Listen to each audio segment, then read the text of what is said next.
लिखी हुई कहानी है, स्याही से नहीं बढ़ेगी। अगर आगे बढ़ाना है तो फिर से खून ही मांगेगी।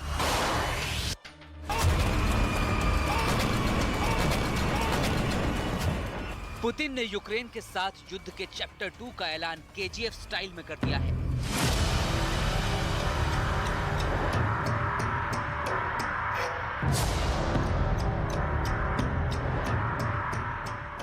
ज़ेलेंस्की की सेना ने रूस के मोस्कोवा जहाज को क्या डुबोया, पुतिन ने पूरे यूक्रेन को पाताल लोक में बदलने की कसम खा ली।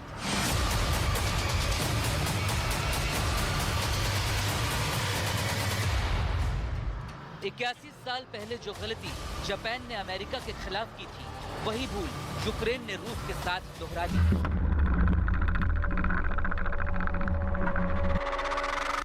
1941 में पर्ल हार्बर पर हमला करके जापान ने अमेरिका को इस कदर उकसा दिया था कि अमेरिका ने हिरोशिमा और नागासाकी पर एटम बम गिराकर जापान को सरेंडर के लिए मजबूर कर दिया।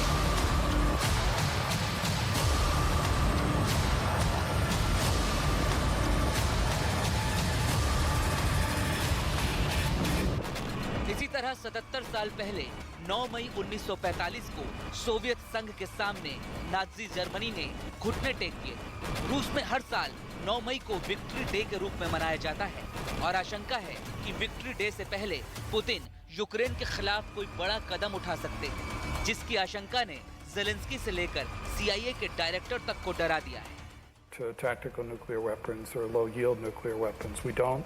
While we've seen some rhetorical posturing on the part of the Kremlin about moving to higher nuclear alert levels, so far we haven't seen a lot of practical evidence of the kind of deployments. Чим більше і чим швидше ми отримаємо всю зброю, яку запросили, тим сильніші будуть наші позиції, тим скоріше буде мир.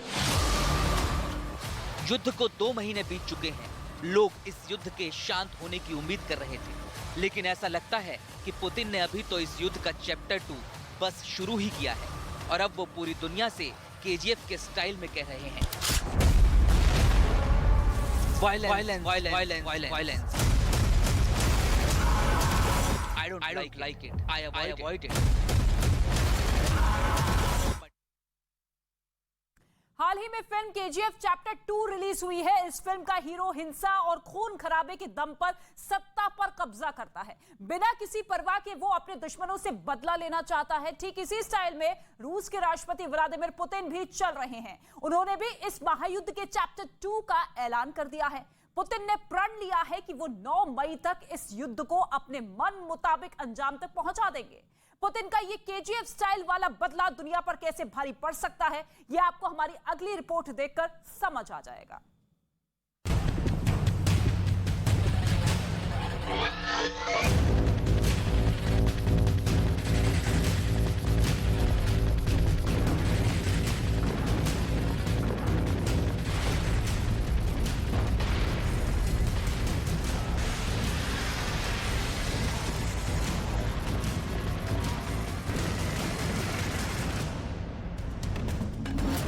दिन बाद Putin का सबसे बड़ा प्रहार।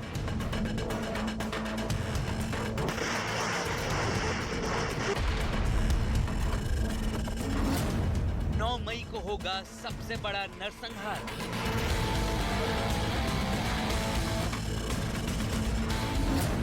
Putin दबाएंगे nuclear button.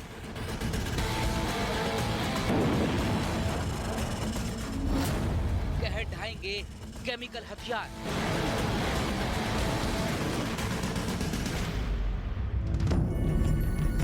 दुनिया भर के कई विशेषज्ञों को लगता है कि 9 मई तक व्लादिमीर पुतिन अपने प्लान बी को अमली जामा पहना देंगे और इस प्लान बी के जरिए पुतिन अपना चेहरा बचाने की कोशिश करेंगे।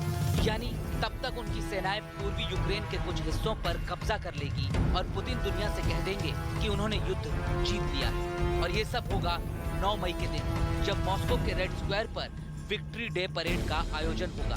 9 मई 1945 को नाजी जर्मनी की सेनाओं ने यूएसएसआर के सामने आत्मसमर्पण कर दिया था और इस दिन को रूस और सोवियत संघ में शामिल रहे कई देशों में धूमधाम से मनाया जाता है।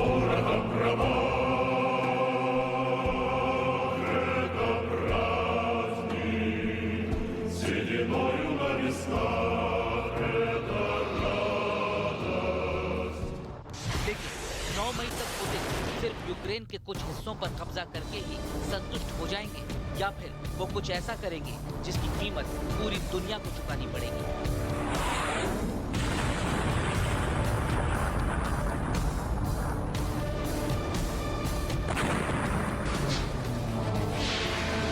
इसलिए कई एक्सपर्ट्स मानते हैं कि 9 मई तक पुतिन अपने प्लान बी को नहीं बल्कि इस युद्ध के चैप्टर 2 को उसके अंत तक पहुंचाना चाहते हैं और इसके लिए वो किसी भी हद तक जा सकते हैं। इनमें टैक्टिकल न्यूक्लियर हथियारों से लेकर केमिकल हथियारों तक के इस्तेमाल की आशंका शामिल है।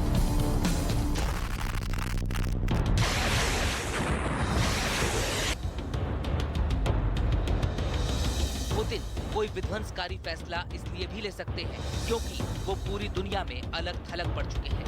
इस युद्ध में उनके कई बड़े सैन्य अधिकारी जान गंवा चुके हैं। जो जीत उन्हें चाहिए थी वो अभी तक हासिल नहीं हुई है और दुनिया में ऐसे बहुत कम देश हैं जो इस समय रूस के साथ खड़े हैं। लेकिन पुतिन को करीब से जानने वाले कहते हैं कि उन्हें इसकी कोई परवाह नहीं है। वो केजीएफ के रॉकी की तरह मानते हैं, मेरी दोस्ती लायक कोई यार नहीं और मेरी दुश्मनी झेल सके ऐसी कोई तलवार नहीं। मेरी दोस्ती लायक कोई यार नहीं, मेरी दुश्मनी झेल सके ऐसी तलवार नहीं। और 9 मई से पहले वो यूक्रेन के खिलाफ तबाही की ऐसी तलवार चला सकते हैं जो तीसरे विश्व युद्ध के रूप में पूरी दुनिया को रक्त रंजित कर सकती है। यूक्रेन का क्लेम है और वेस्टर्न कंट्रीज का क्लेम है कि ब्लैक सी के अंदर उन्होंने मॉस्कोवा को अटैक करके डुबो दिया। ये खबर अपने आप में इंफॉर्मेशन वॉरफेयर भी हो सकती है, साइकोलॉजिकल वॉरफेयर भी हो सकती है, प्रेशर टैक्टिक्स भी हो सकती है। लेकिन अगर ये बात सही है तो ये बहुत चिंताजनक बात होगी क्योंकि रशिया इसको बड़े आसानी से नहीं हजम करेगा। वो इसके बड़े सीवियर कॉन्सिक्वेंसेस ढूंढेगा यूक्रेन और नेटो फोर्सेस के खिलाफ। मुझे लगता है कि ये पहला एक ऐसा अटैक होगा जो इस पूरे वॉर का डायमेंशन बदल देगा। ये वॉर अपने आप में एक बड़े वॉर में एस्केलेट कर सकती है अगर मॉस्कोवा को सही में वेस्टर्न कंट्रीज ने डुबोया होगा। गॉड ब्लेस, ऐसा ना हो तो ज़्यादा अच्छा है। इस युद्ध में न्यूक्लियर और केमिकल हथियारों के इस्तेमाल की कितनी आशंका है ये हम आपको आगे बताएंगे, लेकिन फिलहाल ये जान लीजिए कि पुतिन का अगला कदम क्या हो सकता है। 52 दिन पहले जब इस युद्ध की शुरुआत हुई थी तो रूस के निशाने पर यूक्रेन की राजधानी कीव थी। कीव पर कब्जा करने के लिए रूस की सेनाएं बेलारूस की दिशा से चेर्नोबिल के रास्ते आगे बढ़ रही थी और रूस के बेलगोरोद शहर की तरफ से भी रूसी सेना का एक बड़ा काफिला आगे बढ़ रहा था। इस दौरान चर्निहिव और सुमी जैसे शहरों में भयंकर लड़ाई हुई, लेकिन जब यूक्रेन की सेनाओं ने रूस के 64 किलोमीटर लंबे सैन्य काफिले को कीव के बाहर रोक दिया तो रूस की सेना वापस पूर्वी दिशा की तरफ लौटने लगी। इसके अलावा क्राइमिया की दिशा से रूस की सेनाओं ने ओडेसा पर भी हमला किया, जो ब्लैक सी का एक महत्वपूर्ण बंदरगाह है और जो सामरिक और रणनीतिक रूप से बहुत महत्वपूर्ण है। यहाँ अब भी रूस और यूक्रेन की सेनाओं के बीच ऑफेंसिव और काउंटर ऑफेंसिव का खेल चल रहा है। लेकिन अब रूस की सेनाओं का फोकस डोनबास इलाके की तरफ शिफ्ट हो गया है, जो पिछले काफी अरसे से रूस समर्थित अलगाववादियों के कब्जे में था। इसके अलावा डोनबास के केंद्र से करीब 200 किलोमीटर दूर मारियोपोल इलाके में भी भीषण लड़ाई छिड़ी हुई है। सामरिक दृष्टि से ये इलाका भी बहुत महत्वपूर्ण है क्योंकि मारियोपोल पर जिसका कब्जा होगा उसका सी ऑफ अजोव और ब्लैक सी पर भी नियंत्रण होगा। इसलिए अब कीव, चेर्नोबिल और चर्निहिव जैसे शहरों से वापस लौटी रूसी सेनाएं डोनबास को घेरने और मारियोपोल को जीतने की कोशिश कर रही हैं। लेकिन 9 मई तक यानी सिर्फ 22 दिनों में रूस के लिए ये लक्ष्य हासिल करना आसान नहीं है और इसलिए आशंका जताई जा रही है कि ऐसा ना कर पाने की स्थिति में पुतिन और भी झुंझला सकते हैं और कोई ऐसा कदम उठा सकते हैं जो वर्ल्ड वॉर 3 की गारंटी बन सकता है। विक्ट्री डे परेड में अभी तकरीबन 3 हफ्ते का वक्त बाकी है और तब तक रूस की सेना को यूक्रेन पर एक बड़ी जीत दर्ज करनी होगी। लेकिन जिस तरह से पश्चिमी देश, खासतौर से अमेरिका, हथियारों की मदद यूक्रेन को कर रहा है और यूक्रेन की सेना जंग के मैदान में डटी हुई है, ऐसा संभव नहीं लगता। और अगर ऐसा नहीं हुआ तो पुतिन के गुस्से से दुनिया वाकिफ है। पुतिन कुछ ऐसा कदम उठा सकते हैं जो पूरी दुनिया को तबाही के मुहाने पर खड़ा कर सकता है।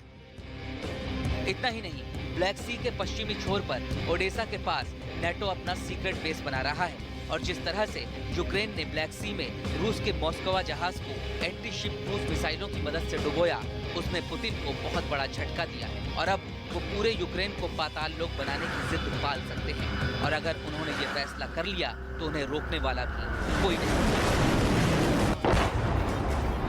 जी, कुछ दिनों पहले ये न्यूज़ आई कि मॉस्कवा जो एक रशियन वॉरशिप है और काफ़ी बड़ी, काफ़ी स्ट्रॉन्ग रशियन वॉरशिप है, उसको यूक्रेन की मिसाइल्स ने डिस्ट्रॉय कर दिया। तो शुरू में रशिया ने इस बात का खंडन किया, उन्होंने कहा कि नहीं, ऐसा नहीं है, वहाँ पर एक नेचुरल एक्सीडेंटल फायर थी जिसके वजह से वो वॉरशिप डिस्ट्रॉय हो गई, ना कि यूक्रेन की मिसाइल्स के द्वारा। हालांकि यूक्रेन ने हमेशा से इस बात को क्लेम किया कि ये हमारे हमले की वजह से हुई है। पुतिन तबाही से नहीं घबराते और शायद इसीलिए उन्होंने अब यूक्रेन युद्ध की कमान अलेक्जेंडर ड्रोविनिकोव को सौंप दी।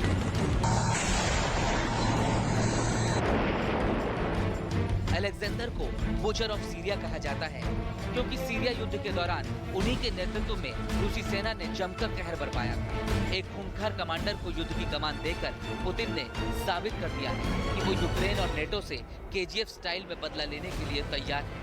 केजीएफ चैप्टर 2 फिल्म का एक डायलॉग है, तलवार चलाकर खून बहाकर जंग लड़ना तबाही नहीं तरक्की होती है और उसमें लाशें भी बेकार नहीं जाती, चाहे तो गिद्धों से पूछ लीजिए। तलवार चलाकर खून बहाकर जंग लड़ना तबाही नहीं तरक्की होती है, उसमें लाशें भी बेकार नहीं जाती, चाहिए तो गिद्धों से पूछ ले। लेकिन फिल्म और असली दुनिया के युद्ध में एक फर्क होता है और वो ये कि फिल्म में तो खून खराबे के बाद ही हैप्पी एंडिंग संभव होती है, लेकिन असल दुनिया में हिंसा के बाद हैप्पी एंडिंग की कोई जगह नहीं। ये सारी कहानी सुनने के बाद आपके मन में सवाल आ रहा होगा कि आखिर पुतिन करने क्या वाले हैं? क्या वो परमाणु बम का बटन दबा देंगे? इस सवाल का जवाब जानने के लिए आपको इस शो के चैप्टर 2 का इंतजार करना होगा। तो अभी तो दुनिया ने इस युद्ध के चैप्टर 2 का ट्रेलर देखा है और पूरी पिक्चर अभी बाकी है, लेकिन इस बीच यूक्रेन ने काला सागर में रूस के एक फ्लैगशिप युद्धपोत मोस्कवा को समुद्र में डुबाकर पुतिन के गुस्से को भड़का दिया है। कई एक्सपर्ट्स ये मानते हैं कि पुतिन अब इतना ज्यादा गुस्से में है कि अगर उन्हें अगले 3 हफ्तों में जीत नहीं मिली तो वो न्यूक्लियर बटन भी दबा सकते हैं और रासायनिक हथियार भी चला सकते हैं।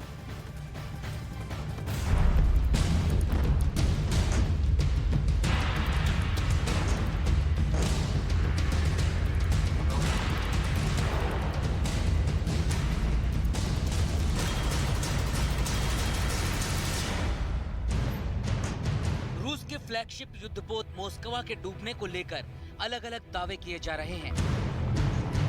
रूस का दावा है कि ये जहाज उसमें रखे विस्फोटकों में लगी आग की वजह से डूबा है कि ओडेसा यानी यूक्रेन की जमीन पर नेटो की मौजूदगी है तो फिर व्लादिमीर पुतिन किसी भी हद तक जा सकते हैं और इसमें परमाणु युद्ध की आशंका भी शामिल है। CIA के डायरेक्टर विलियम बर्न्स ने कुछ घंटे पहले ही कहा है कि इस युद्ध को जीतने की छटपटाहट में पुतिन टैक्टिकल न्यूक्लियर हथियारों का इस्तेमाल कर सकते हैं। ये ऐसे हथियार होते हैं जो कम शक्तिशाली होते हैं लेकिन सेना की किसी विशेष टुकड़ी या इलाके को पूरी तरह से तबाह कर सकते हैं। Given the potential desperation of President Putin and the Russian leadership, given the setbacks that they've faced so far militarily, none of us can take lightly the threat posed by a potential resort to tactical nuclear weapons or low-yield nuclear weapons. We don't. While we've seen some rhetorical posturing on the part of the Kremlin about moving to higher nuclear alert levels, so far we haven't seen a lot of practical evidence of the kind of deployments. अमेरिकी news channel CNN को दिए गए एक interview में Ukraine के राष्ट्रपति Volodymyr Zelensky ने भी कहा है कि पुतिन परमाणु या केमिकल हथियारों का इस्तेमाल कर सकते हैं। ज़ेलेंस्की ने कहा है, सिर्फ मुझे नहीं, पूरी दुनिया को चिंतित होना चाहिए क्योंकि ये कभी भी सच हो सकता है। वो रासायनिक हथियारों का इस्तेमाल कर सकते हैं क्योंकि उनके लिए इंसानी जिंदगी का कोई मूल्य नहीं है। हमें डरना नहीं है लेकिन तैयार रहना है। ये सवाल सिर्फ यूक्रेन नहीं, पूरी दुनिया के सामने है।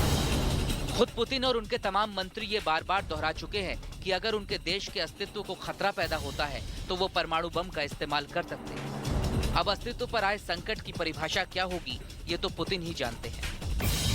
ऐसा नहीं है कि जैसे ही एक टैक्टिकल न्यूक्लियर वेपन इस्तेमाल होगा उसी टाइम से तीसरा विश्व युद्ध शुरू हो जाएगा। तीसरा विश्व युद्ध ना हो इसीलिए नेटो अभी तक कभी डायरेक्टली कन्फ्रंट करने के लिए नहीं आया है, ना कभी ट्रूप्स भेजे हैं, ना कभी नो फ्लाई जोन घोषित किया यूक्रेन के ऊपर। तो डायरेक्ट कन्फ्रंटेशन से बचने के लिए ही नेटो ने ये सब किया है। तो तीसरा विश्व युद्ध ऐसा नहीं है कि न्यूक्लियर वेपन्स के इस्तेमाल होते ही तीसरा विश्व युद्ध शुरू हो जाएगा। न्यूक्लियर वेपन्स भी दो तरीके के होते हैं, जैसा मैंने बताया। टैक्टिकल न्यूक्लियर वेपन से डिस्ट्रक्शन कम होता है और ये पुतिन इस्तेमाल कर सकते हैं क्योंकि वो अपनी स्ट्रैटेजी को, जो उनका कैलिब्रेशन है, वो टुवर्ड्स मोर इंटेंसिटी है। तो ऐसे में वो कर सकते हैं, इसकी संभावना से इनकार नहीं कर सकती। इस बीच रूस की मीडिया ने तो ये दावा करना भी शुरू कर दिया है कि तीसरे विश्व युद्ध की शुरुआत हो चुकी है। Спецоперацию России на Украине, то, во что это вылилось, уже смело можно называть, не лукавя, Третьей мировой войной. Совершенно точно. Мы прямо сейчас сражаемся, если не с НАТО, то уж точно с инфраструктурой НАТО. И это тоже надо осознавать. Соединенными Штатами Америки. Круглосуточно они по железной дороге поставляют оружие, круглосуточно по земле из Польши поставляют оружие. В этом смысле, конечно, не шутка, что надо очень серьезно подумать об уничтожении железнодорожных узлов. Там, конечно, вопросики, они все едут и едут, я имею в виду лидеры. Но лидеров надо предупредить, пусть дома сидят.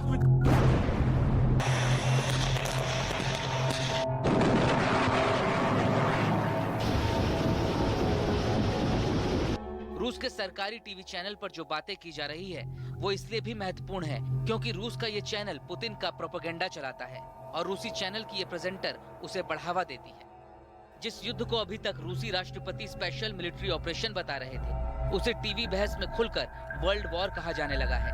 यानी बात काफी आगे बढ़ चुकी है। युद्ध अब अगले दौर में पहुंच चुका है। रूस के सरकारी टीवी चैनल के मुताबिक तीसरे विश्व युद्ध की शुरुआत हो चुकी है। रूस आरोप लगा रहा है कि नाटो के देश रूस का नामो निशान मिटाने की कोशिश कर रहे हैं। वहीं पुतिन ने भी तीसरे विश्व युद्ध की धमकी दे दी है। अब पुतिन वाकई दुनिया को वर्ल्ड वॉर 3 की तरफ लेकर जाते हैं या फिर सिर्फ डॉनबास के बॉस बनकर इस चैप्टर को यहीं क्लोज कर देते हैं, इसका पता सिर्फ पुतिन की ब्रेन मैपिंग करके ही लगाया जा सकता है।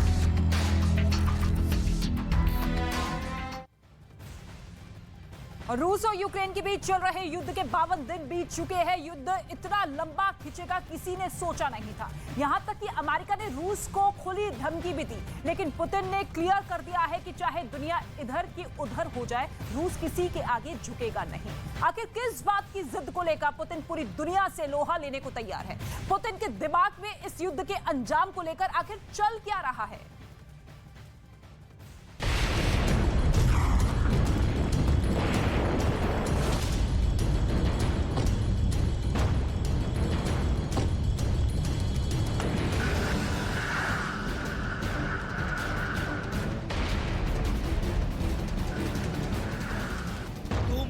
चल रही इस जंग की ये आखिरी तस्वीरें नहीं हैं।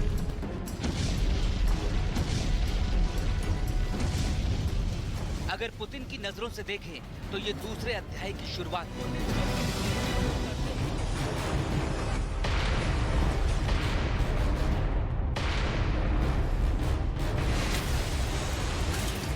पुतिन विश्व राजनीति के लिए रहस्य है। वो कब कौन सी चाल चलेंगे, इसका अंदाजा लगाना दुनिया के लिए हमेशा मुश्किल ही नहीं बल्कि नामुमकिन ही रहता है। लेकिन एक बात जो उनके बारे में तय है वो ये कि एक बार वो जो कमिटमेंट कर देते हैं तो फिर खुद की भी नहीं सुनते। यूक्रेन का उदाहरण सामने है। यूरोपीय यूनियन, नेटो सब आंखें तरेरे खड़े हैं, लेकिन पुतिन ने जो तय किया वही किया। दुनिया की महाशक्तियां एक तरफ, पुतिन एक तरफ।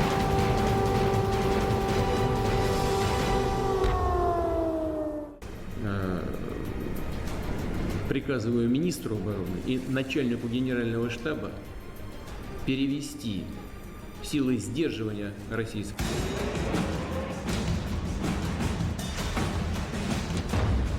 आखिर क्या चल रहा है पुतिन के दिमाग में? आखिर पुतिन क्यों भिड़ रहे हैं दुनिया से?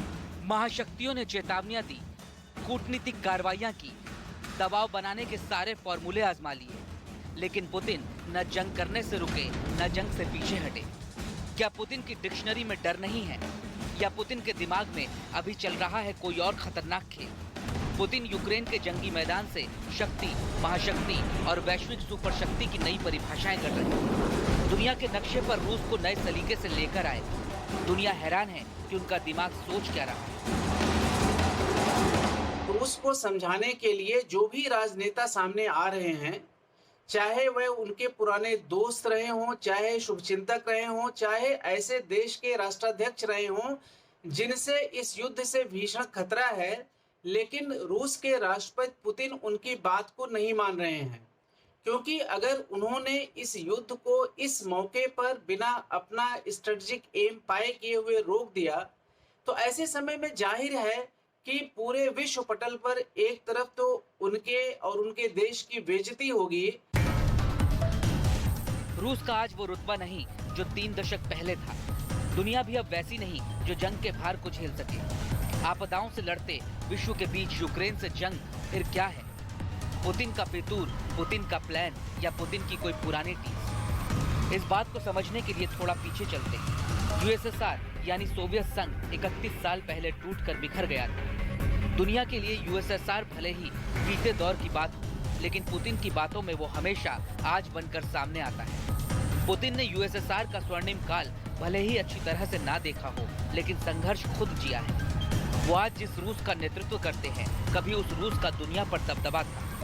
अमेरिका की पूर्व विदेश मंत्री हिलरी क्लिंटन अपनी एक किताब हार्ड चॉइसेस में उस किस्से के बारे में बताती हैं जो व्लादिमीर पुतिन ने एक मुलाकात के दौरान उन्हें सुनाया था। दूसरा विश्व युद्ध अपने आखिरी पड़ाव पर था। तब पुतिन के पिता, जो एक सैनिक थे, वो युद्ध से ब्रेक लेकर अपने घर लेनिनग्राद पहुंचे। लेकिन घर के पास पहुंचते ही उन्होंने देखा कि कुछ सैनिक लाशों के ढेर को एक गाड़ी में डाल रहे हैं। लाशों के उस ढेर में पुतिन के पिता ने अचानक अपनी पत्नी को पहचान लिया। पुतिन के पिता को यकीन था कि उनकी पत्नी जिंदा है। बहुत मिन्नतों के बाद सैनिकों ने पुतिन की मां की लाश उनके पिता को लौटा दी। वो उन्हें मरा हुआ समझ चुके थे, लेकिन पुतिन की मां के शरीर में जान बाकी थी। पुतिन के पिता उन्हें घर ले आए और देखभाल के बाद वो पूरी तरह से ठीक हो गई। और फिर 8 साल के बाद लेनिनग्राद के उसी घर में पुतिन का जन्म।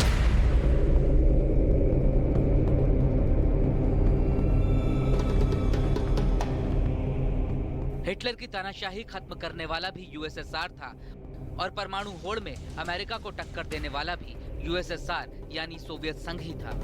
पुतिन इन्हीं सबको देखकर बड़े हो रहे थे। 23 साल के हुए तो पिता की तरह केजीबी में जासूस बन गए।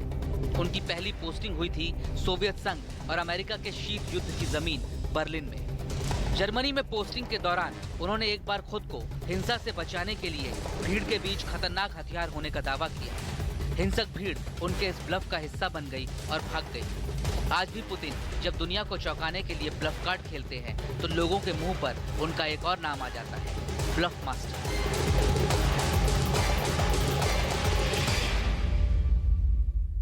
प्रेसिडेंट पुतिन अपने मुद्दे को हासिल किए बिना शायद पीछे न हटे और इसलिए लग रहा है कि शायद उनका जो पहले की एक घटना है ब्लफ करने की, वो भी एक लड़ाई का अहम मुद्दा होता है जिसमें आप एक तरह का साइकोलॉजिकल वॉरफेयर करते हो ताकि दुश्मन आपके अगले कदम को सही तरह से भाप ना सके और आप अपने मुद्दे को कामयाबी से अचीव कर सके।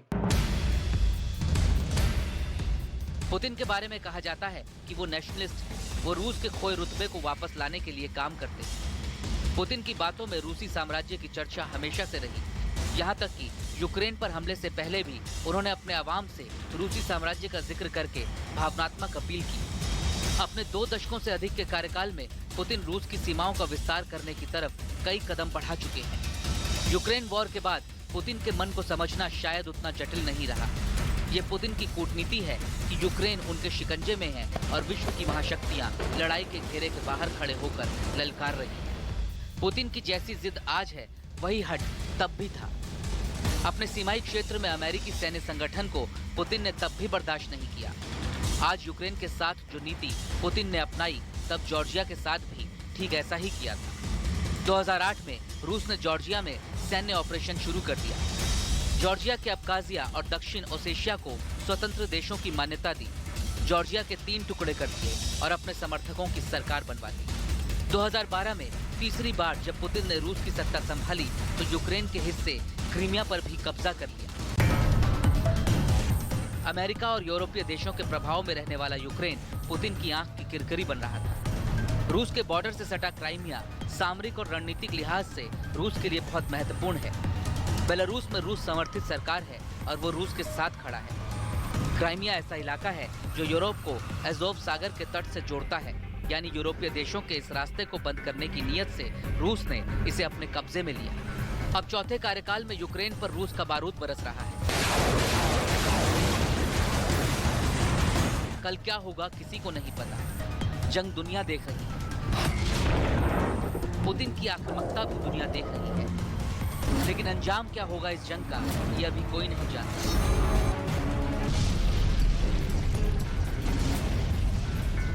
पुतिन रूस की सिक्योरिटी काउंसिल और प्रधानमंत्री के पद से होते हुए रूस के राष्ट्रपति बने थे और वो उन देशों को एक बार फिर से रूस में मिलाना चाहते हैं जो सोवियत संघ के टूटने के साथ अलग हो गए थे। पुतिन का ये सपना बहुत पुराना है और वो कई बार इशारों में इसका जिक्र कर चुके हैं। पुतिन कई बार अपने एक पसंदीदा इतिहासकार और लेखक लेव गुमलियोव का जिक्र करते हुए कहते हैं कि लेव का मानना था कि एक राष्ट्र 3 चरणों से होकर गुजरता है। पहला चरण होता है विकास का, दूसरा चरण होता है चरम पर पहुंचने का, यानी असीम शक्तियां हासिल करने का और विस्तार करने का। इसके बाद कोई भी राष्ट्र ढलान के रास्ते पर आगे बढ़ता है। पुतिन मानते हैं कि यूरोप अब ढलान के रास्ते पर है, जबकि रशिया अभी चरम पर पहुंचा नहीं, यानी रूस में अभी विस्तारवादी भूख बहुत ज्यादा है। यूक्रेन के साथ युद्ध अब महायुद्ध से परमाणु युद्ध और विश्व युद्ध की तरफ तेजी से बढ़ता दिखाई दे रहा है। यूक्रेन झुकने को तैयार नहीं है और रूस किसी भी कीमत पर रुकने को तैयार नहीं है। ऐसे में युद्ध का नतीजा बताना तो मुश्किल है, लेकिन खुद रूसी मीडिया की माने तो तीसरे विश्व युद्ध की शुरुआत हो चुकी है।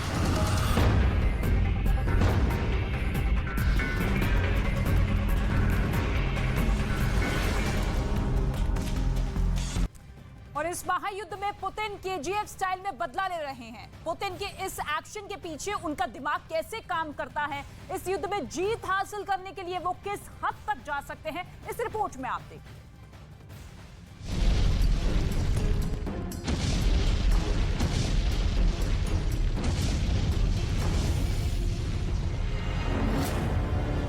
पुतिन जो कहते हैं वो करते हैं और जो नहीं कहते वो जरूर करते हैं।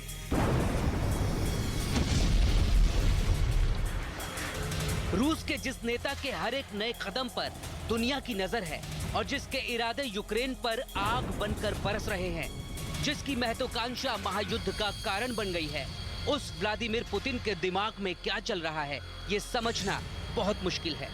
लेकिन जिस नेता से इस समय पूरी दुनिया खौफ खा रही है, उसके जीवन की गहराइयों में उतरकर ये समझा जा सकता है कि पुतिन का दिमाग आखिर काम कैसे करता है और वो इस युद्ध में जीत हासिल करने के लिए क्या क्या कर सकते हैं और किस हद तक जा सकते हैं।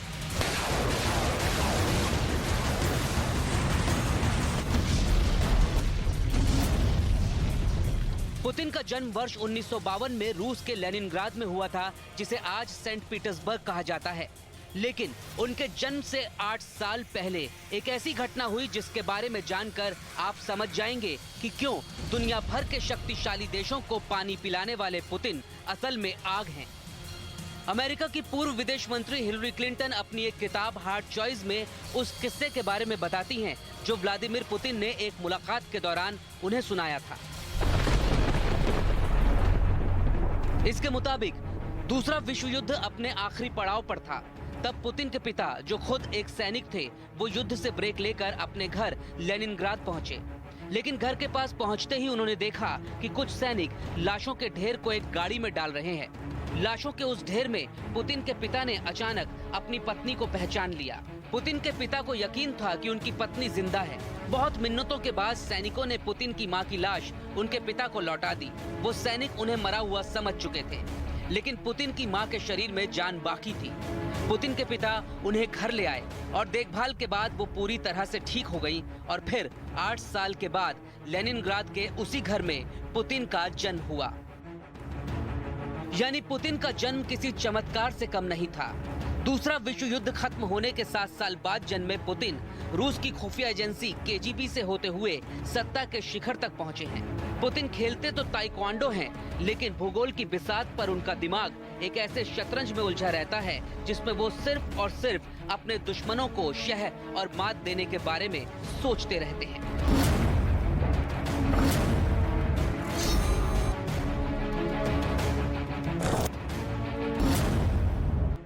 पुतिन को कॉर्नर किया जाना यानी कोने में धकेले जाना बिल्कुल पसंद नहीं है। ऐसा होने पर वो और भी आक्रामक हो जाते हैं। पुतिन ने कई बार इंटरव्यूज में एक किस्से का जिक्र किया है जिसमें वो बताते हैं कि जब वो सेंट पीटर्सबर्ग में रहा करते थे तब उनके कमरे में एक दिन एक मोटा चूहा घुस आया। पुतिन ने उस चूहे को एक लकड़ी की छड़ी के सहारे किसी तरह से कोने में कर दिया, लेकिन फिर अचानक उस डरे हुए मोटे चूहे ने उछलकर पुतिन पर वापस हमला कर दिया। उस दिन पुतिन को ये बात समझ आ गई कि जब किसी को सब लोग मिलकर कोने में कर देते हैं तो अस्तित्व बचाने के लिए आक्रमण करना कितना जरूरी हो जाता है।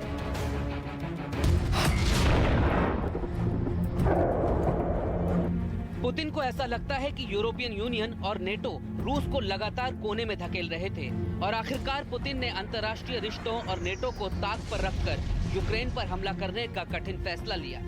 इसके अलावा पुतिन के दिमाग में रूस को उसका पुराना रसूख वापस दिलाने का लक्ष्य भी है। पुतिन घिर जाने पर घबराते नहीं हैं, बल्कि वो पहले दुश्मनों के सामने एक दृश्यम रचते हैं और फिर अपनी चाल चलते हैं। 1989 में जब सोवियत संघ का विघटन शुरू हुआ और बर्लिन की दीवार गिर गई, तो उस समय पूर्वी जर्मनी में केजीबी के एक ऑफिस में तैनात पुतिन और उनके साथी उग्र भीड़ के बीच घिर गए। लेकिन इस बीच पुतिन बाहर आए और उन्होंने भीड़ में मौजूद लोगों के बीच ये संदेश पहुंचाया कि अंदर मौजूद रूसी जासूसों के पास बंदूकें हैं, जबकि किसी के पास कोई बंदूक नहीं थी। ये सुनकर भीड़ वापस लौट गई और पुतिन और उनके साथियों की जान बच गई। लेकिन 1989 में सोवियत संघ के टुकड़े टुकड़े होने शुरू हो गए। तब सोवियत संघ के तत्कालीन राष्ट्रपति मिखाइल गोर्बाचोव भारत के दौरे पर थे और दुनिया को भरोसा दिला रहे थे कि उनके देश में सब ठीक है। लेकिन पुतिन गम और गुस्से की आग में जल रहे थे। उन्होंने जर्मनी छोड़ने की तैयारी तो शुरू कर दी थी, लेकिन इस शपथ के साथ कि वो एक दिन अखंड रूस का सपना पूरा करके रहेंगे। पुतिन केजीबी, रूस की सिक्योरिटी काउंसिल के सचिव और प्रधानमंत्री के पद से होते हुए रूस के राष्ट्रपति बने हैं और वो उन देशों को एक बार फिर से रूस में मिलाना चाहते हैं जो सोवियत संघ के टूटने के साथ ही अलग हो गए थे। पुतिन का ये सपना बहुत पुराना है और वो कई बार इशारों में इसका जिक्र कर चुके हैं। पुतिन कई बार अपने एक पसंदीदा इतिहासकार और लेखक लेव गुमलियोव का जिक्र करते हुए कहते हैं कि लेव का मानना था कि एक राष्ट्र 3 चरणों से होकर गुजरता है। पहला चरण होता है विकास का, दूसरा चरण होता है चरम पर पहुंचने का, यानी असीम शक्तियां हासिल करने का और विस्तार करने का। इसके बाद कोई भी राष्ट्र ढलान के रास्ते पर बढ़ने लगता है। पुतिन मानते हैं कि यूरोप अब ढलान के रास्ते पर है, जबकि रशिया अभी चरम पर पहुंचा ही नहीं है, यानी रूस में अभी विस्तारवाद की भूख बहुत ज्यादा है। पुतिन रूस के एक और लेखक इवान लियन के प्रशंसक माने जाते हैं, जिन्होंने एक किताब लिखी थी जिसका नाम था 8 टास्क। ये किताब 6 दशक पहले प्रकाशित हुई थी। इस किताब के एक चैप्टर में लिखा है कि पश्चिम के देश रूस को उसके मूल रूप में स्वीकार ही नहीं करते, यानी वो रूस के अस्तित्व को पसंद नहीं करते और एक दिन ये देश मिलकर सोवियत संघ के टुकड़े कर देंगे और सोवियत संघ से अलग हो जाने वाले ज्यादातर बाल्टिक देश होंगे और इनमें यूक्रेन भी शामिल होगा। इसे पढ़कर ऐसा लगता है कि लेखक ने सोवियत संघ के टुकड़े टुकड़े होने की भविष्यवाणी बहुत पहले ही कर दी थी और पुतिन इसी लेखक को पढ़कर बड़े हुए हैं। इसलिए वो ये मानते हैं कि पश्चिम के देश रूस का अस्तित्व मिटाना चाहते हैं। इसलिए पुतिन के दिमाग में लगातार ये बात चलती रहती है कि वो किसी भी तरह रूस के पुराने रसूख को हासिल कर ले और सत्ता में होते हुए अखंड रशिया के सपने को पूरा करके दिखाएं। कुल मिलाकर पुतिन का दिमाग विश्व युद्ध का प्लेग्राउंड बन गया है। वो रूस के इतिहास के बारे में किताबों में लिखी बातों को हकीकत में बदलना चाहते हैं और येन केन प्रकारेण पहले यूक्रेन और फिर यूरोप के उन देशों पर नियंत्रण हासिल करना चाहते हैं जो कभी सोवियत संघ के मुकुट में हीरों की तरह चमकते थे। लेखिका प्रियम गांधी मोदी ने न्यूयॉर्क टाइम्स में छपी उस खबर को गलत ठहराया है जिसमें कोरोना से मौत के आंकड़ों को दबाने का आरोप लगाया गया। प्रियम गांधी मोदी के मुताबिक न्यूयॉर्क टाइम्स की खबर सच्चाई से दूर है। भारत को अपने आंकड़े छुपाने की जरूरत ही नहीं है। हम एक नहीं बल्कि 2 मेथड पे रिलाई करते हैं जिससे हम डेथ के आंकड़े कलेक्ट करते हैं। जो न्यूयॉर्क टाइम्स में आर्टिकल आया है तो वो उनको इंडिया के ही सोर्सेज कैसे पता चलते हैं, और ये सारे जो अनडिस्क्लोज सोर्सेज उन्हें सब जो बता रहे हैं, तो what is the guarantee that this is the accurate information. आज आप दुनिया की स्थिति देखेंगे तो इंडिया की जो स्थिति है कि हमने ज़्यादा से ज़्यादा अपनी पॉपुलेशन को वैक्सीन देकर सिक्योर किया है, ये शायद डिप्लॉयमेंट है क्योंकि स्थिति दोबारा से ना बिगड़े, और पुलिस बैठ गई है यहाँ पर दरअसल कि यहाँ अब ऐसा दोबारा नहीं होने देंगे। यहाँ हिंदू मुसलमान बहुत भाईचारा है, तो बाहर के जो बंदे आए उन्होंने ये दंगा हंगामा करा है। स्कूटी और एक चाय की टपरी को आग के हवाले कर दिया गया था। केंद्र सरकार दिल्ली में शांति व्यवस्था बनाए रखे। मुख्यमंत्री अरविंद केजरीवाल जी से भी निवेदन करूंगा कि ये समय घटना से पल्ला झाड़ने का नहीं है, जिम्मेदारी से भागने का नहीं है।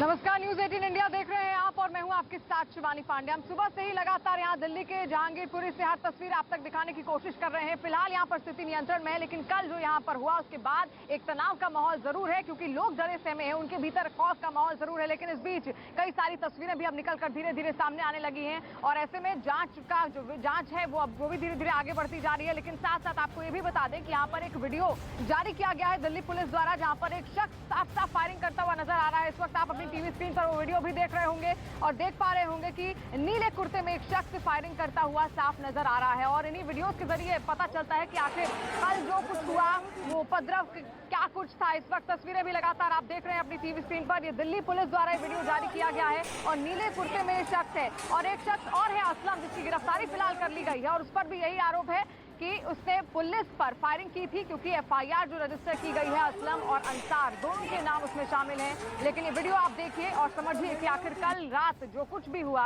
उसके बाद कितना उपद्रव फैला और तनाव की स्थिति अब यहाँ पर लगातार दिल्ली के जहांगीरपुरी में बनी हुई है। और आनंद भी कुछ देर में हमारे साथ जुड़ेंगे, उनसे भी हम और डिटेल्स लेंगे। लेकिन तस्वीरों के जरिए आप समझ सकते हैं कि आखिर कल किस तरीके से लगातार तनाव की स्थिति बनी हुई होगी।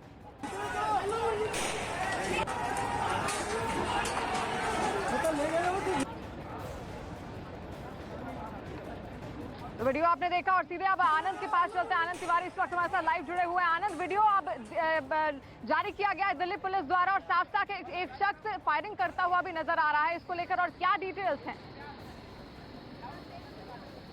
आज ही देखिए, बिल्कुल शिवानी, कई वीडियो जो है वो दिल्ली पुलिस के हाथ लगे हैं। न केवल लोकल पुलिस की बल्कि स्पेशल सेल ने भी कई वीडियो एक्सेस करे हैं, कई स्थानीय लोगों ने भी कई वीडियो प्रोवाइड कराए हैं। ये वीडियो इसमें आप देख सकते हैं, बिल्कुल 1 मिनट 4 सेकंड पर एक नीले कुर्ते में एक शख्स है जो हवाई फायरिंग नहीं कर रहा, सीधे पब्लिक को टारगेट करके फायरिंग कर रहा है। पुलिस इस शख्स की तलाश कर रही है। हालांकि पुलिस ने असलन नाम के एक शख्स को गिरफ्तार किया है, जो 2020 में भी जिसके खिलाफ एक मुकदमा जहांगीरपुरी में दर्ज है। इसके अलावा अंसार के ऊपर कई आपराधिक मुकदमे दर्ज है। कुछ 14 लोगों की गिरफ्तारी हुई है। देखिए, मैं आपको ग्राउंड जीरो की तस्वीर दिखाता हूँ। यहाँ पर दिल्ली पुलिस का जो तमाम अमला है वो यहाँ पर पूरी मुस्तैदी से तैनात है। कई अधिकारी जो है डीसीपी, एडिशनल डीसीपी लेवल के, वो यहाँ पर तैनात है। फ्लैग मार्च भी निकाला गया है। अर्धसैनिक बलों की टुकड़ियां जो हैं उन्हें चप्पे चप्पे पर तैनात किया गया है। लेकिन एक बात बिल्कुल नहीं भूलना चाहिए कि 2020 में जो नॉर्थ ईस्ट के दंगे हुए थे उसमें भी इसी जगह का जिक्र किया गया था। स्पेशल सेल की चार्जशीट में बिल्कुल बताया गया था कि यहाँ पर कैसे जो महिलाएं थी, बच्चे थे और कई बांग्लादेशी थे, उन्हें यहाँ से बसों में भर के जाफराबाद ले जाया गया था। और वहाँ पर जो एंटी-सीए प्रदर्शन चला था उसमें उन्होंने हिस्सा लिया और उसके बाद उन्होंने दिल्ली पुलिस के ऊपर जमकर पत्थरबाजी की थी, जिसमें डीसीपी,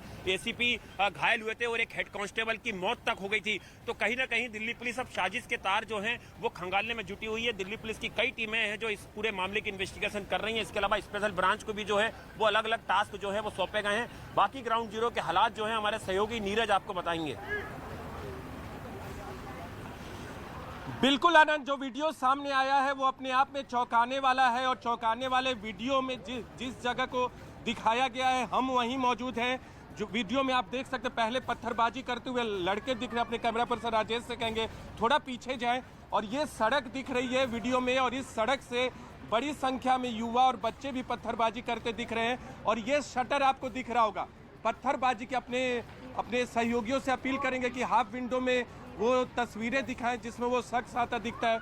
पत्थरबाजी करते हुए जब बच्चे दिख रहे हैं तो ये दोनों शटर आपको दिख रहा होगा। और जब वो नीले कुर्ते वाला व्यक्ति आता है तो ये शटर आपको दिख रहा है जो गोली चलाता है दूसरी तरफ जी और एच ब्लॉक की तरफ। उधर दूसरी तरफ सी ब्लॉक की तस्वीरें आप देख रहे हैं। और जिधर गोली चलाई जाती है वो 2 ब्लॉक दूसरे हैं जहांगीरपुरी के, जहां के लोगों का कहना है कि दूसरे क्षेत्र के लोग यानी जहांगीरपुरी का जो दूसरा हिस्सा है वहां से फायरिंग की गई थी, पत्थरबाजी की गई उनके इलाके में। और वो जो नीले कुर्ते में शर्ट दिख रहा है उससे एक बात साफ है कि ये लोकेलिटी है और यहीं से पत्थरबाजी की गई थी। अब रुख करेंगे अपनी सहयोगी शिवानी की तरफ।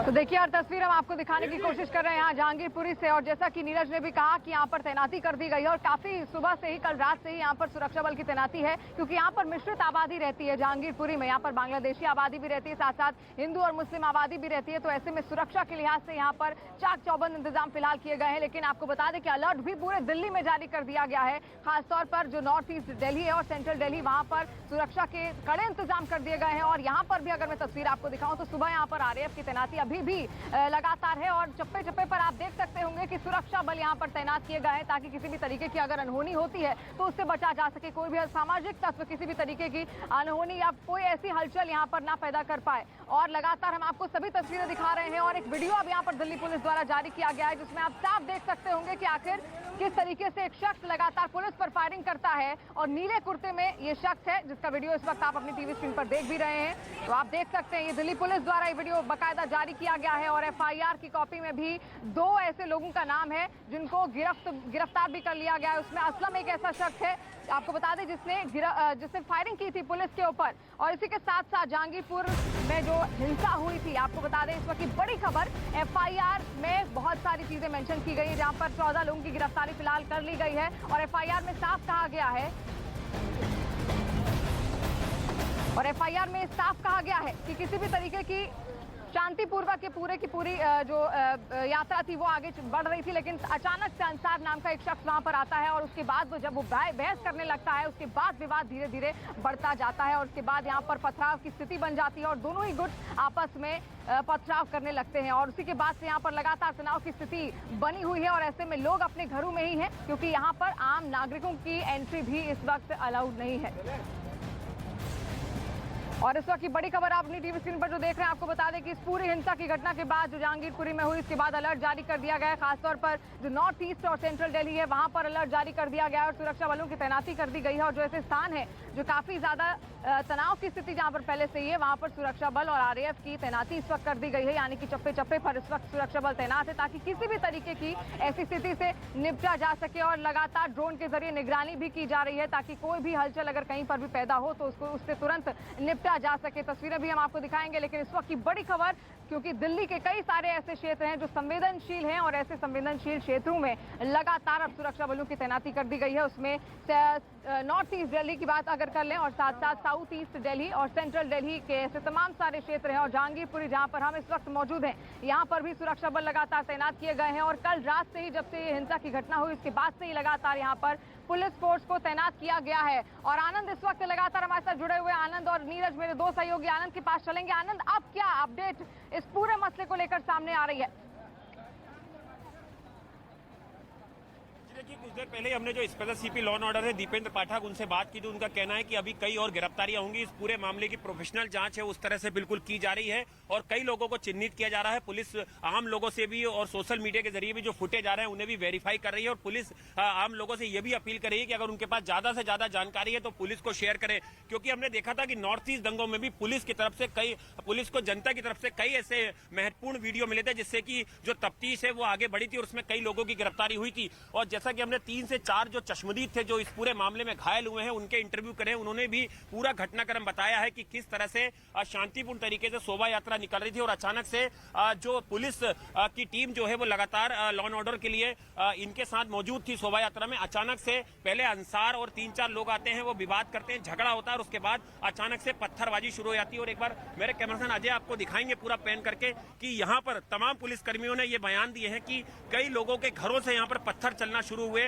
कांच की जो बोतलें थी वो फेंकी गई, शराब की बोतलें फेंकी गई और एक तरीके से लग रहा था कि पूरी प्री प्लानिंग के साथ ये हमला किया गया है, जिसमें पुलिस पार्टी को निशाना बनाया गया है, आम लोगों को निशाना बनाया गया है। हमने आगे ही यहाँ पर आप एक मंच देख रहे हैं, इसके आगे एक दुकानदार थे, उनसे कल बात करी थी, उनकी दुकान में किस तरह से तोड़फोड़ की गई और लूटपाट तक की गई। तो एक तरीके से प्री प्लान तरीके से ये पूरी साजिश रची गई थी, जिसके तार जो है खंगालने में अब न केवल लोकल पुलिस बल्कि क्राइम ब्रांच और स्पेशल सेल भी जुटे हुए हैं। लेकिन नीरज ने उस इलाके का भी जायजा लिया जहां पर कि बुलेट मार्क जो है वो पड़े हुए नजर आए थे और जो नीले कुर्ते वाला शख्स थे वो उसी इलाके से फायरिंग करता हुआ नजर आ रहा है। नीरज घटना स्थल से आपको और ज्यादा जानकारी बताएंगे।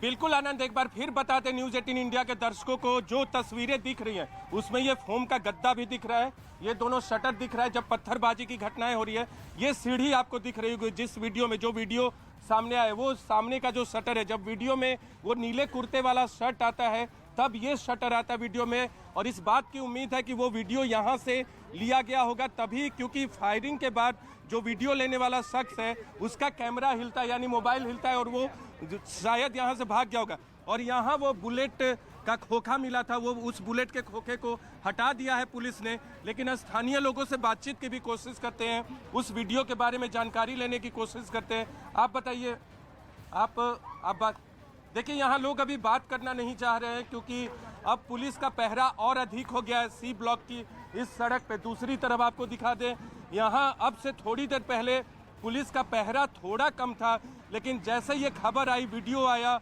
उसके बाद बुलेट का खोखा मिला, उसके बाद पुलिस का पहरा बढ़ा दिया गया है। अर्धसैनिक बलों के लोग दूसरी तरफ हैं, जांच लगातार चल रही है। अब से थोड़ी देर पहले पूरे इलाके की तस्वीर ली गई है पुलिस की तरफ से और इस इलाके में पुख्ता सुरक्षा व्यवस्था बढ़ा दिया गया है। आगे की जानकारी के लिए चलते हैं शिवानी के पास। जी नीरज, और हर तस्वीर हम यहाँ से दिखा भी रहे हैं लगातार दर्शकों को, लेकिन फिलहाल दो तस्वीरें आपकी टीवी स्क्रीन पर हम आपको दिखाते हैं कि किस तरीके से निगरानी अब बढ़ा दी गई है। ड्रोन के जरिए भी लगातार निगरानी की जा रही है और चप्पे चप्पे पर अब सुरक्षा बल की तैनाती कर दी गई है। यहाँ पर भी हम सुबह से मौजूद है जहांगीरपुरी में और तब से हम देख रहे हैं लगातार सुरक्षा बल जो फोर्सेज हैं वो बढ़ाई जा रही है ताकि किसी भी तरीके की कोई घटना ना हो पाए, किसी भी तरीके की असामाजिक स्थितियों से बचा जा सके। और ऐसे में दो तस्वीरें इस वक्त आप अपनी टीवी स्क्रीन पर देख रहे हैं कि जब हिंसा हुई उस वक्त की तस्वीर और उसके बाद अब किस तरीके का अलर्ट जारी कर दिया गया है और अलर्ट के बाद अब क्या सिचुएशंस यहां पर बन गई हैं, क्योंकि लगातार अब मुस्तैदी से पुलिस बल यहां पर तैनात कर दिया गया है और साथ साथ रैपिड एक्शन फोर्स की टीम भी यहां पर तैनात कर दी गई है ताकि कोई भी तरीके की अनहोनी ना होने पाए। और ऐसे में ऐसी संवेदनशील जगहों को चिन्हित कर करके वहां पर सुरक्षा बढ़ाई गई है ताकि किसी भी तरीके की तनावपूर्ण स्थिति अगर वहां पर बनती है तो उससे बचा जा सके, उससे निपटा जा सके। दिल्ली के जहांगीरपुरी में शोभा यात्रा के दौरान हुई हिंसा के मामले में पुलिस की तफ्तीश जारी है और इस बीच लगातार कई वीडियो आ रहे हैं सामने और एक वीडियो सामने आया है जिसमें एक नीले कुर्ते में एक शख्स गोली चलाते हुए दिख रहा है। पहले आपको दिखाते हैं कैमरे में, ये मोबाइल है, मोबाइल में जो वीडियो आपको दिख रहा है इसमें एक शख्स आएगा, पत्थरबाजी की घटनाएं हो रही हैं और नीले कुर्ते में एक शख्स आता है जो फायरिंग करता है। आप देख सकते हैं ये जो शख्स है और हम जहाँ खड़े हैं, ये जहाँ का वीडियो है और हम जहाँ खड़े हैं ये वही इलाका है जहाँ से फायरिंग की गई थी। आपको शटर दिख रहा होगा वीडियो में भी और इसी सड़क से फायरिंग की गई थी। लेकिन सबसे खास बात यह है कि जिस सड़क पे हम लोग खड़े हैं वहाँ एक बुलेट का खोखा दिखा है और हो सकता है कि ये वही बुलेट का खोखा हो, जब कल फायरिंग हुई उसी का खोखा यहाँ बचा हुआ भी स्पॉट किया गया थोड़ी देर पहले उसी सी ब्लॉक के सामने वाली सड़क पे जहाँ का वीडियो वायरल हुआ है, जहाँ से उस नीले कुर्ते वाले शर्ट ने गोली चलाई, पत्थरबाजी हो रही थी। और ये बैकग्राउंड में आपको जो दिख रहा होगा वीडियो जो चल रहा है, उस वीडियो के बैकग्राउंड में जो शटर दिख रहा है वो यही जगह है और यहीं से फायरिंग की गई थी। अब देखना होगा कि उस शख्स की गिरफ्तारी कब होती है जो वीडियो में गोली चलाते हुए दिखा है। कैमरा पर्सन राजेश के साथ नीरज कुमार, न्यूज़ 18 इंडिया, दिल्ली। तो हर तस्वीर लगातार आप देख रहे हैं, लेकिन इसी के साथ साथ जहांगीरपुरी जहां पर हमारी मौजूदगी है, एक बार यहां की तस्वीर भी आपको दिखाना बेहद जरूरी है, क्योंकि देखिए मेरे ठीक पीछे यहां पर पुलिस फोर्स की तैनाती है और कल रात से ही लगातार यहां पर पुलिस बल तैनात है। और अगर आप इस ओर देखेंगे तो यहां पर मस्जिद भी है और मस्जिद के पास भी देखिए किस तरीके से चप्पे चप्पे पर इस वक्त पुलिस फोर्स तैनात कर दिया गया है। साथ ही बड़ी बात यह है कि FIR जो दर्ज की गई है उसमें बहुत सारी बड़ी बड़ी बातों का जिक्र है, जहां पर यह साफ कहा गया है कि शांतिपूर्ण तरीके से शोभा यात्रा आगे चल रही थी, लेकिन तभी अंसार नाम का जो शख्स गिरफ्तार भी फिलहाल कर लिया गया है वो वहां पर आता है। हालांकि अंसार के परिवार का ये कहना है कि बीच बचाव के लिए वो आया था, लेकिन FIR में इस बात का जिक्र है कि अंसार के साथ बहस के बाद ही ये जो विवाद था वो आगे बढ़ा और उसके बाद दोनों ही ओर से लगातार पथराव होने लगा और फिलहाल 9 लोग घायल भी बताए जा रहे हैं, जिसमें कि 8 पुलिसकर्मी भी शामिल हैं। तो उसके बाद से तनावपूर्ण स्थितियां लगातार बनी हुई है। जो लोग आसपास रह रहे हैं उनका रहना मुश्किल हो रहा है, क्योंकि डर का माहौल उनके भीतर भी है, खौफ में है वो लोग। और आसपास का इलाका अगर आप देखेंगे तो यहाँ पर तमाम जितनी भी दुकानें सबके शटर्स बंद हैं इस वक्त, कोई भी बाहर नहीं निकल रहा है और किसी भी तरीके से कोशिश की गई है कि लोगों को घरों में ही रखा जाए, वो किसी भी तरीके से बाहर ना निकले, क्योंकि स्थितियां लगातार तनावपूर्ण है। दिल्ली पुलिस के स्पेशल CP दीपेंद्र पाठक जी हमारे साथ हैं जहांगीरपुरी मामले पे, इनसे बात करते हैं। सर, कितनी गिरफ्तारियां अब तक हुई हैं, क्या कार्रवाई हुई है इस पूरे मामले में? 14 गिरफ्तारियां हुई हैं और बाकी और आकलन चल रहा है। जो CCTV फुटेजेस हैं या जो वीडियोस हैं या जो ह्यूमन इंटेलिजेंस है उस पर कार्रवाई हो रही है। सर, इन्वेस्टिगेशन प्रोफेशनल तरीके से सही डायरेक्शन में। FIR में बिल्कुल लिखा गया है कि जो अंसार था वो अपने साथ 4-5 लोगों को लेके आया। एक आपने असलम भी पकड़ा है जो 2020 में भी एक आपराधिक मामलों में शामिल रहा है। तो ये लोग क्या मेन कॉन्स्पिरेटर हैं इस पूरे मामले के, जिन्होंने की पथराव करना शुरू करा? और हमने कई पुलिस कर्मियों को इंटरव्यू किया जिन्होंने बोला है कि एकदम से जो भीड़ है वो अचानक से पुलिस वाले पे उन्होंने अटैक करना शुरू करा है। देखिए, अभी इन्वेस्टिगेशन की बहुत शुरुआती स्टेज में है, अभी किसी कंक्लूजन पे नहीं आया जा सकता। फर्स्ट इंस्टेंस में जिन लोगों का इसमें शामिल होना, दंगा भड़काने में, दंगा करने में जो नाम आया है या जिनको लिप पाया गया है, उनको गिरफ्तारी की गई और उनसे पूछताछ चल रही है, इन्वेस्टिगेशन चल रहा है। बाकी और भी लोगों का आइडेंटिफिकेशन का प्रोसेस वो चल रहा है। सर, ये लोग किस पृष्ठभूमि के, आपराधिक पृष्ठभूमि के? जैसा कि आपने बताया सर, पहले भी कई क्रिमिनल केस इनके ऊपर दर्ज है, जो आरोपी पकड़े गए कई सारों पर। नहीं, इसका असेसमेंट चल रहा है। बाकी जो 2 नाम आपने लिए इनके प्रीवियस इन्वॉल्वमेंट्स हैं, जिन किसी के भी प्रीवियस इन्वॉल्वमेंट्स हैं और जिन तरह के अपराधों में लिप्त पाए गए वो सारा रिकॉर्ड बन रहा है। ये सब इन्वेस्टिगेशन का प्रोसेस सेल ने जो नॉर्थ ईस्ट दंगे हुए थे, आप भी उस समय थे सर, उस पूरे मामले में सर जो चार्जशीट उसमें जिक्र करा था कि जो C ब्लॉक है वहां से ही कई बांग्लादेशी और महिलाओं को गाड़ी में भर के ले जाया गया था, जिन्होंने कि नॉर्थ ईस्ट में कई पुलिस कर्मियों को पथराव किए थे। उसमें DCP लेवल के भी अधिकारी थे। तो क्या आपको लग रहा है कि सिमिलरिटी है पूरे केस में? क्या ये वही लोग हैं जिन्होंने कि NTCA प्रदर्शन में हिस्सा लिया था? देखिए, इन्वेस्टिगेशन बहुत इनिशियल स्टेज पे है। एट फर्स्ट इंस्टेंस जो बात सामने आई है, दंगा या जो अनफॉर्चुनेट इंसिडेंट हुआ है उसके रेफरेंस में, उस पर कानूनी कार्रवाई हो रही है। अभी किसी भी तरह के कंक्लूजन पे आना ठीक नहीं होगा, अभी इनिशियल स्टेज में। एक आखिरी सवाल सर, सोशल मीडिया को लेकर आप क्या गाइडलाइन जारी कर रहे हैं और लोगों से क्या अपील करना चाहते हैं, और क्या और गिरफ्तारियां इसमें बाकी हैं अभी होना?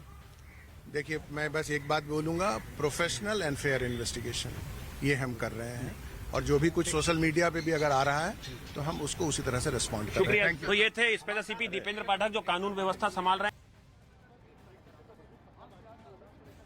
सबको आप सुन रहे हैं और हर पहलू हम दिखाने की पूरी कोशिश भी कर रहे हैं, लेकिन इस बीच दिल्ली पुलिस ने एक वीडियो भी बाकायदा जारी किया है। वीडियो आप देखिए, इसको हम आपको दिखाएंगे, जहां पर एक शख्स आपको साफ फायरिंग करता हुआ नजर आएगा। दिल्ली पुलिस द्वारा ये वीडियो बाकायदा जारी किया गया है, जिसमें नीला कुर्ता पहना हुआ है शख्स साफ फायरिंग करता हुआ इसमें नजर आ रहा है। हालांकि जो FIR है उसमें भी कई सारी बातों का जिक्र किया गया है। उसमें यह भी कहा गया है कि असलम नाम का जो युवक था उसी ने पुलिस पर फायरिंग की थी। हालांकि इस शख्स को भी अब चिन्हित करके इसके भी आगे खोजबीन जरूर की जाएगी, लेकिन ये वीडियो जो है वो दिल्ली पुलिस ने जारी किया है।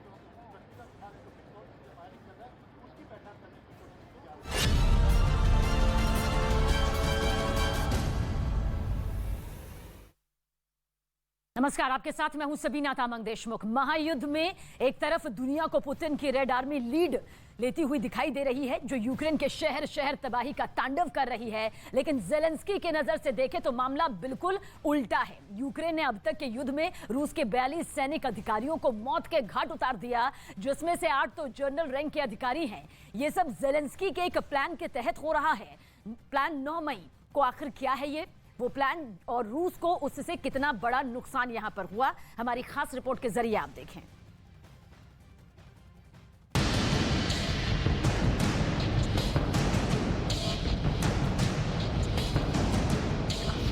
дня.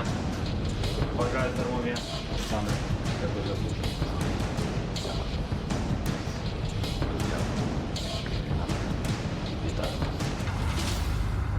इस वीडियो में छिपी है यूक्रेन की नई रणनीति।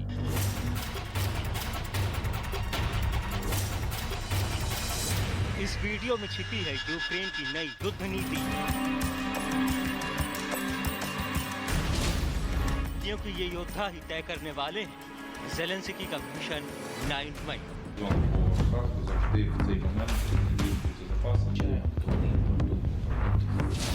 ज़ेलेंस्की का मिशन 9 मई क्या है? ये प्लान किसके खिलाफ बना?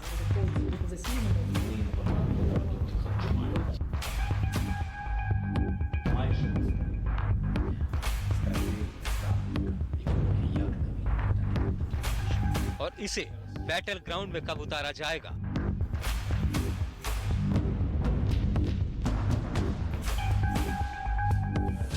इसका पूरा प्लान बताएंगे, लेकिन इसके पहले देख लीजिए कौन है ये योद्धा।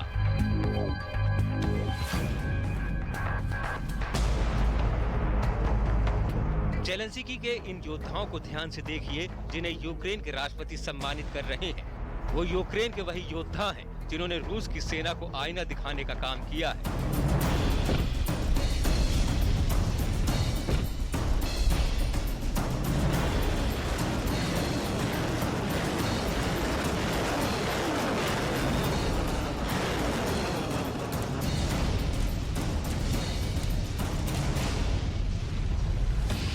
महायुद्ध में अब तक रूसी सेना के बमों की बारिश देखी।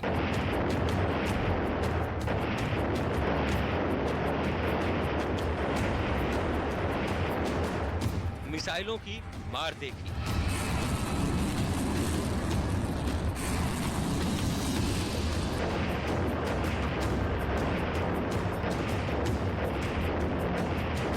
पुतिन का गुस्सा देखा।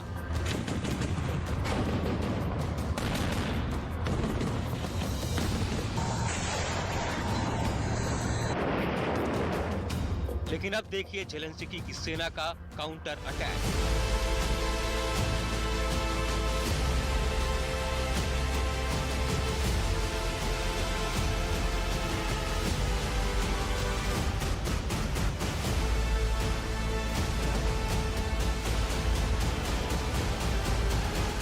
ज़ेलेंस्की के प्लान 9 मई को समझने के लिए उनके इस बात पर गौर कीजिए।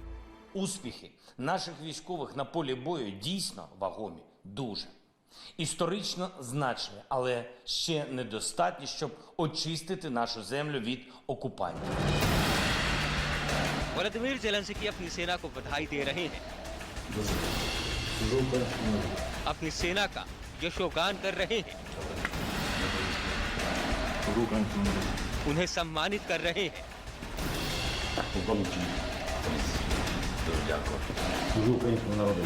उसकी वजह है ये तस्वीर। ये रूसी सेना के मेजर जनरल व्लादिमीर फ्रोलोव की तस्वीर है, जो यूक्रेन के खिलाफ महायुद्ध में शहीद हो गए हैं। मेजर जनरल व्लादिमीर फ्रोलोव रूस की सेना में 8वीं सेना के उप कमांडर थे। रूसी मीडिया के मुताबिक सेना की ये टुकड़ी मारियुपोल में तैनात है। रूस के सेंट पीटर्सबर्ग के गवर्नर ने जानकारी दी कि व्लादिमीर फ्रोलोव को रूस के सेंट पीटर्सबर्ग में दफनाया गया है। रूस यूक्रेन महायुद्ध को शुरू हुए 50 दिन से ज्यादा हो गए हैं, जो रूस के लिए सिरदर्द बनता जा रहा है।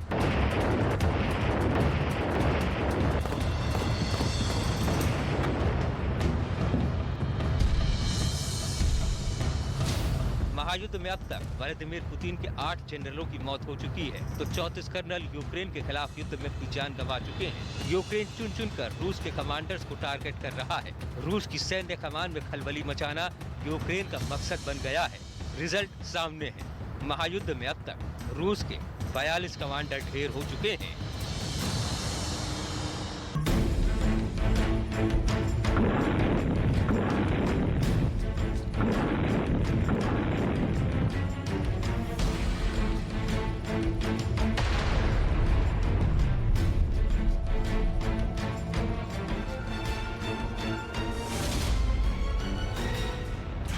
रूसी अधिकारियों की मौत ये बताने के लिए काफी है कि यूक्रेन पर हमला कर पुतिन को मुंह की खानी पड़ी। यूरोप और पश्चिमी देशों के अखबार इन कमांडर्स की तस्वीरों से पटे पड़े हैं। रूस के ऐसे बड़े बड़े जनरल मारे जा रहे हैं जिनके पास सीक्रेट ऑपरेशंस की जिम्मेदारी थी, जिनसे रूस को सबसे ज्यादा उम्मीद थी। जनरल फ्रंट पर मौजूद थे। अब रूस इन्हें बहुत सस्ते में गंवाता जा रहा है।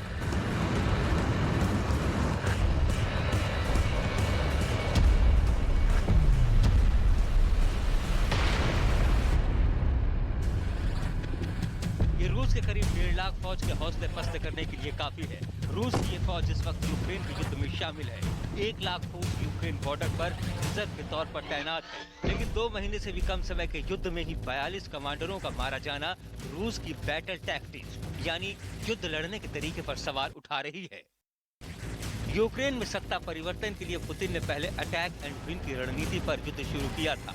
उन्होंने यूक्रेन पर हमला किया और दुनिया को उससे दूर रहने, परमाणु युद्ध की धमकी तक दे डाली। फिर धीरे धीरे खार्किव, चेर्नोबिल, चेर्निव और दूसरे इलाकों पर कब्जा करते हुए कीव की ओर बढ़ते रहे। लेकिन इस रणनीति में रूसी सेना को अच्छा खासा नुकसान उठाना पड़ा।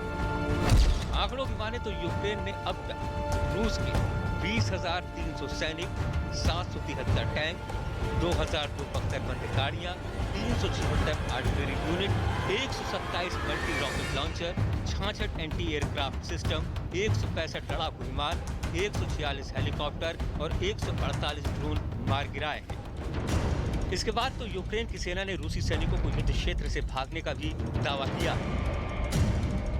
На Донецькому і Таврійському напрямках ворог продовжує артилерійські обстріли населеного пункту Попасна. Мета – завдання вогневого ураження підрозділам Збройних сил України та відновлення наступу на Рубіжне, Нижнє і Новобахмутівку.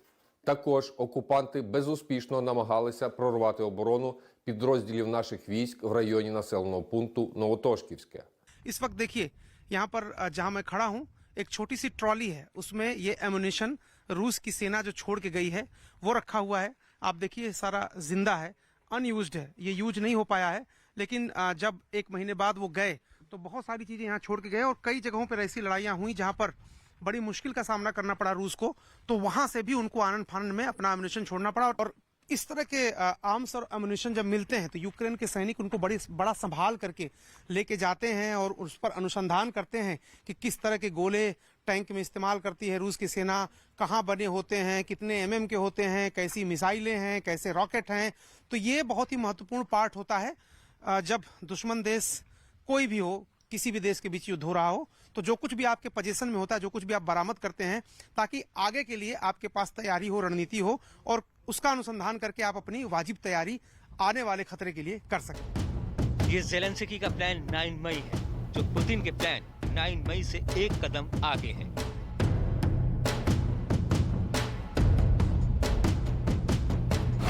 दरअसल रूस हर साल 9 मई को विक्ट्री डे मनाता है। द्वितीय विश्व युद्ध में इसी दिन सोवियत संघ ने जर्मनी के ऊपर जीत हासिल की थी। 9 मई को हर साल मॉस्को में विक्ट्री डे की परेड निकलती है। इसीलिए पुतिन चाहते हैं कि 9 मई से पहले तक यूक्रेन का युद्ध खत्म हो जाए। पुतिन चाहते हैं कि महायुद्ध का परिणाम 9 मई से पहले तक सुनिश्चित हो जाए।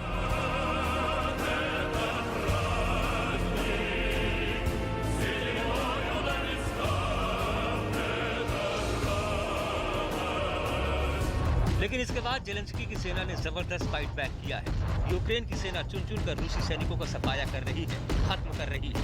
यूक्रेन की सेना बदले की आग में जल रही है, जिसके सामने जो कुछ भी आ रहा है खाक हो जा रहा है। खुद व्लादिमीर ज़ेलेंस्की ने दुनिया भर के नेताओं से यूक्रेन की मदद करने की अपील की है, क्योंकि अब सुलह के रास्ते बंद हो गए हैं और ज़ेलेंस्की का प्लान 9 मई एक्टिव हो गया है। Чим більше і чим швидше ми отримаємо всю зброю, яку запросили, тим сильніші будуть наші позиції, тим скоріше буде мир. इसके बाद अमेरिका ने यूक्रेन को $800 मिलियन की अतिरिक्त मदद देने का ऐलान किया है, जिसमें यूक्रेन को भारी हथियार और सैन्य उपकरण मुहैया कराए जाएंगे, जिसमें 11 Mi-17 helicopter, 300 switch blade drone, 18 howitzer तोप, 200 Mi-13 सैन्य वाहन, 10 counter battery radar, 500 javelin missile और 30,000 हेलमेट और बॉडी आर्मर सूट देने वाला है। यूरोपियन यूनियन ने भी यूक्रेन को युद्ध में जल्द से जल्द हथियार मुहैया कराने का भरोसा जताया है। इसीलिए यूक्रेन युद्ध के मैदान में अड़ा हुआ है, रणभूमि में डटा हुआ है। उस पुतिन के सामने जो दुनिया के सबसे ताकतवर इंसानों में से एक, लगभग 6000 परमाणु हथियार उनके एक इशारे पर दुनिया के किसी भी कोने तक सिर्फ 10 मिनट में तबाही का तांडव मचा सकते हैं। उसके सामने ज़ेलेंस्की हार मानने को बिल्कुल तैयार नहीं है।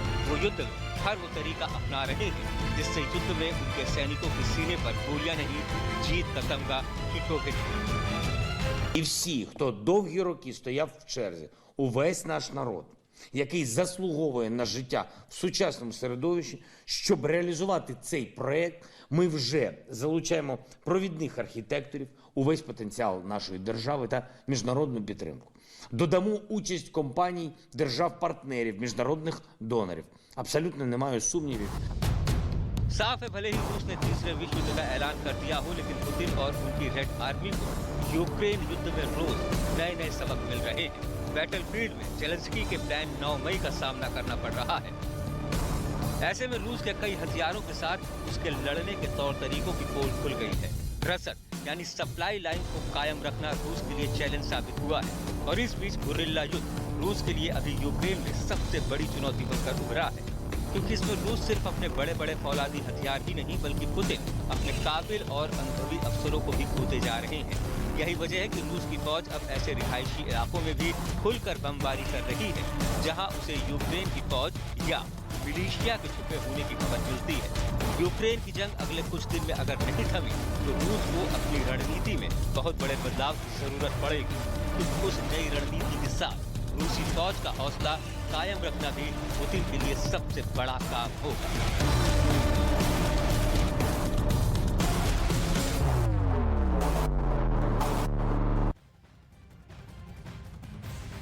तो एक तरफ ज़ेलेंस्की की ड्रोन बटालियन रूस के टैंक को निशाना बना रही है। बावजूद इसके रूस के अटैक से यूक्रेन के कई बड़े शहर बर्बाद हो चुके हैं और इस तबाही और बर्बादी का ज़ेलेंस्की कैसे रूस से किस तरह बदला ले रहे हैं, हमारी इस खास रिपोर्ट के जरिए आप जरूर देखें।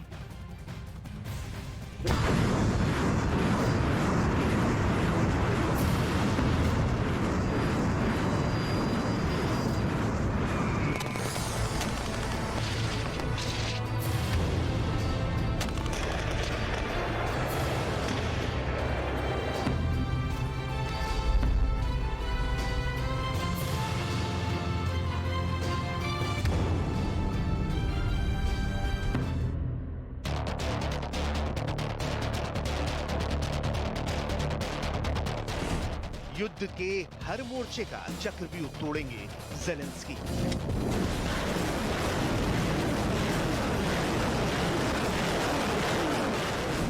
हर साजिश का जवाब देगा यूक्रेन।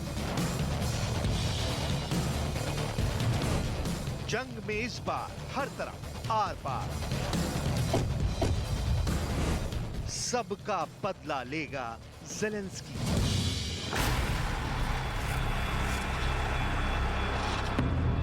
भीषण, भयावह, भयानक। यूक्रेन के कई शहर रूस के प्रचंड हमलों से कांप उठे हैं। जंग के मैदान से आई तस्वीरों ने पूरी दुनिया को डरा रखा है। ऐसी ही भयावह तस्वीरों के बीच मारिउपोल से आई ये तस्वीरें इस वक्त चर्चा का विषय बनी हुई हैं। यूक्रेन के मारिउपोल शहर में जो हुआ है, इसे महसूस करने के लिए सबसे पहले मारिउपोल के खौफनाक मंजर को देख लीजिए। ये तस्वीरें उसकी गवाही दे रही हैं।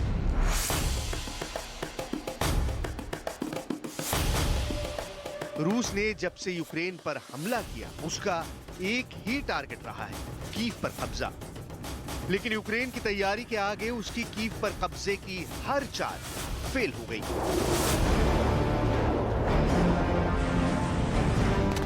जिसकी वजह से रूस बौखलाया हुआ है और वो कीव पर कब्जा नहीं कर पाने का गुस्सा यूक्रेन के दूसरे शहरों पर उतार रहा है। मारिउपोल से यूक्रेन में रूस की सेना की कई तस्वीरें लगातार आ रही हैं। मारिउपोल में रशियन स्पेशल फोर्स कैसे शहर को घेर रही है। रूसी फौज ने मारिउपोल शहर को टैंक के गोलों से तबाह करना शुरू कर दिया है।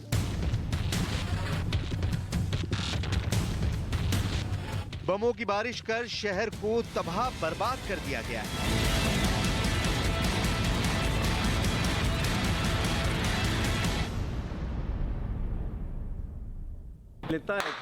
Прилетает мина, раскалывается на две части, не взрывается, взрыватель не взрывается. Очевидно, она стукнулась не взрывателем, а какой-то там серединой, чем-то раскололась пополам. Здесь 3 частями порох сгорает, очень, я перепуганный, начинаю судорожно закрывать. यूक्रेन का बंदरगाह शहर मारिउपोल इस वक्त 80% तबाह हो चुका है। शहर के मेयर ने दावा किया है कि रूसी हमलों में 10,000 से अधिक आम लोगों ने अपनी जान गंवा दी है और रूसी सेना के घेराव के दौरान किए गए हमलों से 10,000 से अधिक आम लोगों की जान चली गई। Міцніше наша позиція в Маріуполі, тим міцніше наша позиція буде на сході держави. І наші позиції будуть більш міцними в ООС. І якщо вони будуть більш міцними, то і стіл перемовин буде для нас більш наближеним, і у нас будуть переваги в діалозі з Російською Федерацією.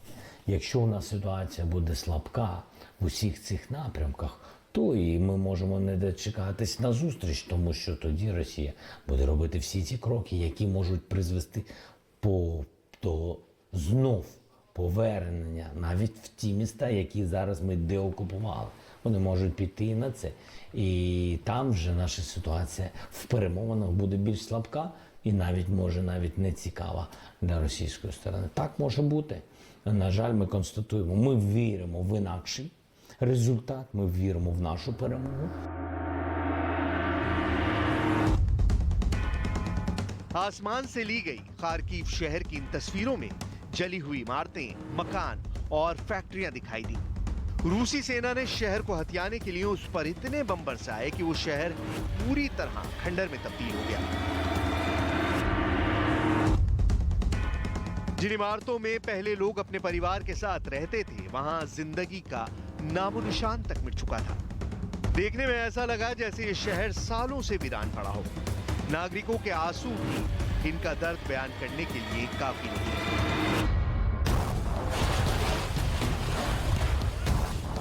रूस यूक्रेन पर हमले कर रहा है, कभी मिसाइल दाग रहा है, कभी टैंक से गोले बरसा रहा है, तो कभी लड़ाकू विमान के जरिए यूक्रेन के ठिकानों पर बमबारी कर रहा है। यूक्रेन के शहर रूसी बमबारी से वीरान हो गए हैं। जेलेंस्की को घुटनों पर लाने के लिए पुतिन की सेना वहां के शहरों पर एयर स्ट्राइक कर उन्हें तबाह करने में जुटी है, क्योंकि रूस को ये पता है कि अगर कीव में दाखिल होना है तो उसे आसपास बसे शहरों पर कब्जा जमाना होगा। लेकिन जेलेंस्की हार मानने को तैयार नहीं है।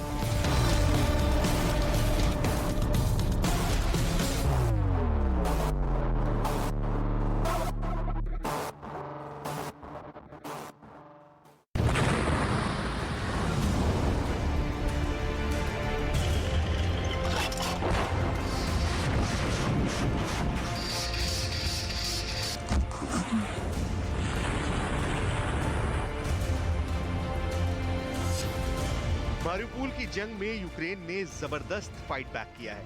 यूक्रेन ने दावा किया है कि जिन टैंकों ने मारिउपोल शहर में तबाही मचाई, शहर को खंडर में तब्दील कर दिया, उन टैंकों को यूक्रेन के योद्धाओं ने एयर स्ट्राइक कर ध्वस्त कर दिया।